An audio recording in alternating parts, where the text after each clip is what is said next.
Oh, the weather outside is frightful, but fire is so delightful. We are not going to end this year like we did last year. We are going to start 2026 out the way that we want to, and that's going to be with intention. Welcome to day 1 of Vlogmas, and I'm doing 12 days of Vlogmas. Overall, I'm definitely going to be showing you guys the things that I'm doing right now to enter in January 1st in the new year right. I want to do things differently. My biggest fear lately has been posting on YouTube. I figure why not just go dive into the deep end. I have so many things to talk about, and today was addressing that fear. It was just saying that I'm allowed to get out there and post content and create content because I love doing it. I love showing up for all of you. I love creating a space where we can build brands and talk about business and talk about even just personal development things, because honestly, sometimes it is not easy just growing out of your old habits. And I recently wrote an article on my Substack, which is linked below,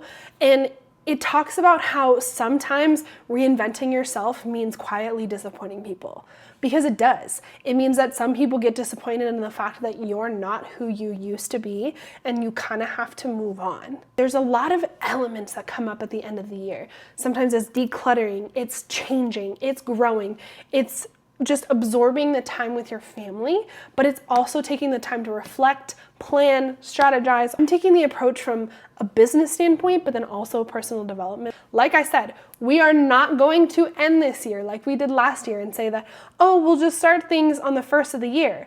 No, we're not doing that. We're actually making a change right now. Sometimes I really think that we forget about how much our habits are a core piece of what actually make us successful. I've been doing a lot of research just because 2 of my favorite books, The Power of Habit and Atomic Habits, have really shaped the way that I've looked at how I want to approach creating new habits for the new year. Today is December 1st, and thinking about January 1st, so many people start off, and there's literally multiple studies about this, how they start off the new year with all these like new year intentions, and it just like never works. About 2-3 weeks in, a lot of people quit. To no fault of their own, I mean mostly their fault, but because it's a lot of pressure, it's like starting everything on a Monday, right? Like yes, granted today is a Monday. We want to set ourselves up for success, and creating a habit takes 66 days. 66 days is just kind of like that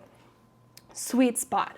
But after doing a lot more research into it, it kind of depends on who you are, because sometimes it takes people 21 days to form a habit, 66 days, or sometimes even 250 days. This is all dependent on how it looks for you. The first thing that I'm thinking about approaching in this next month is habit stacking. And habit stacking is from Atomic Habits, and he talks about how this is kind of something that you can do regularly based off of the fact if you're doing something that you do every day, then how can you create something to do with that thing that you do every day? So for example, I go for a walk almost every single day, and it's really helpful because it clears my head. I'm able to go outside. I'm able to breathe a little bit more, especially after being sick. What can I do to be more productive on that walk? If I habit stack, I had 3 things in mind, right? I created a list of like, maybe I can listen to a podcast, I can edit a video, or I can call a client, right? I can touch base with the people that I care about. All of those things are possible to do on a walk, but it's something that I do every day anyway. So if I do that task and I just add something that I need to do, then it's creating a habit stack. My personal goal is that every time I go for a walk, I'm either editing or listening to something that's progressing me forward. I don't want to be in the same position that I was this year, next year. I want to be somewhere completely new. Why is it so easy to repeat bad habits and so hard to form good ones? Few things can have more powerful impact on your life than improving your daily habits.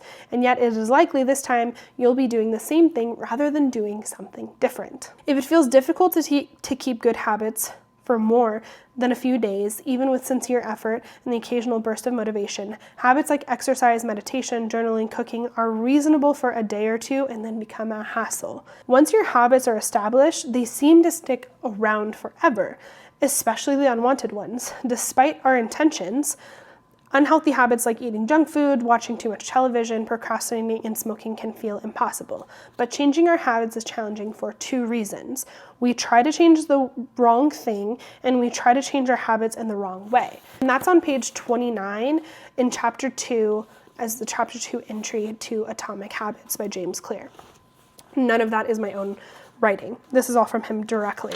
There are 3 layers of behavior change, which is the outcome, process, and then the identity. What do we want to actually have happen? And then what are the steps that we're going to take to do that? And then who do we need to become in order to have that happen? Instead of thinking about what's my New Year's resolution and how am I going to approach this new year in a different way, it's more so, who do I actually want to be, and how am I going to show up for myself in a way that's actually going to get me to a new outcome because I actually want to change for the better. I've been on a journey this year of really just self-reflection, and self-reflection has looked a lot like, why do I care about what other people think of me? Where has that original programming come from? And then what are the things that I'm telling myself, even though nobody's telling me that anymore? I personally believe in that we have how do I like to call it? I like to call it phantom thoughts. I think that's a word that I use. I don't know, sick brain is just not allowing me to think of what it is. But phantom thoughts are basically we were told something by someone or from something, and we allowed it to replay in our heads. In order to change that belief of what somebody told you, you have to work 10 times harder to change that habit, that perspective, that worldview for you to actually change your identity. Your identity was rooted in somebody telling you, oh, hey, you're maybe not good enough, but now maybe 5-10 years later, nobody's telling you that anymore, and you're the only person telling yourself that now. And so you kind of have to decide what identity you're going to have when it comes to creating something new. I'm all about this year creating new intentions and new habits. And so these 2 books, The Power of Habit and Atomic Habits, they're just 2 of my favorites because they really talk about why we do what we do in life and in business, but then also just how to actually improve the habits that we have on a day-to-day basis and how we can enjoy them, make them better. Habit stacking is one thing that I'm doing. And another thing is kind of to do with habits, but I'm creating a morning routine. One of the things that I actually do with my clients, and I'm having them start this next year, is that we're creating a ritual. We're creating something that someone can do every single day so that there's an outcome. I work with a lot of people who do content. It comes from a belief system, and this goes back to like what I said, you have to change your rewiring. And so in order to do that, the ritual that I'm creating is that if you have an iPhone, I think Androids have this app too, but I like to use voice notes a lot. I love voice notes. Voice notes are my favorite thing. A personal tidbit here is that my dad passed almost 5 years ago now. One of the things I really missed about him was being able to talk to him on the phone. It was an actual habit of mine to call my mom and then call my dad, just as a routine check-in. And so when he passed, I kind of didn't know what to do because that habit felt like it was missing. So I created a routine by calling my dad and just talking about the things that I really wanted to tell him. And I did that on voice notes. But then it turned into this thing that when you're going through grief, loss, and change, I feel like we tend to rely on people that we can't always rely on because it's just heavy. It is really just heavy to go through the change, the loss, the grief, and we're the only people who can really help ourselves out of it. So instead of calling my friends for validation or calling the people who I really needed validation from, I started trying to find validation within myself. That was honestly the healthier route to go. In order to do that, I started calling myself, recording it, and then playing it back. So per se, I was on a walk for 20 minutes. The first 10 minutes would be me talking about that problem. The next 10 minutes would be listening. And more often than not, would I cry and be like, no, you're so right. Yes, I totally understand that. And it helped me through more than you know.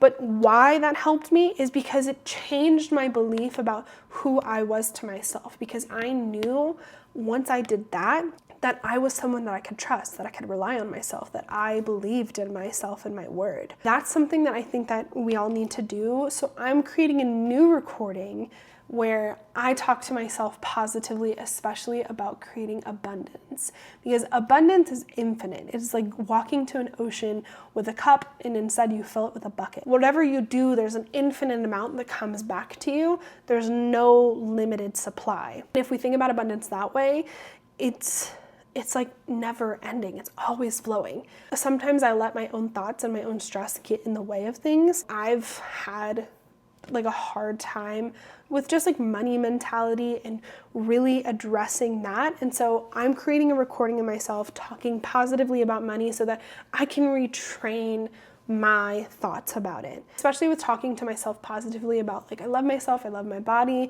I love everything, like I'm smart, I'm educated. Like if we can't provide that for ourselves, who's going to? Because at the end of the day, then we're looking for a validation or looking for that within somebody else when we don't need to. Those are the couple things that I'm really focusing on right now, and I wanted to share that with you guys as the first day of Vlogmas because that's what I'm working on, and I really, truly recommend both of these books. This book is a little, I mean, they're both actually a little dense, and they take some time to read, but if you take highlighter, read it with intention, and you kind of show up for yourself, then I think you're gonna take a lot out of it because you can take some notes, you can listen to it, and once you really understand it, then I think it's gonna change your life. It's just kind of the foundation of things, and like the things that I'm doing in this Vlogmas is kind of like a little bit different than I think traditional sense of things. I'm gonna show up for you guys, and I'm really excited because December, it's go time, and y'all, we are not going to end this year like we did last year. We are going to set the standards for ourselves and create some new habits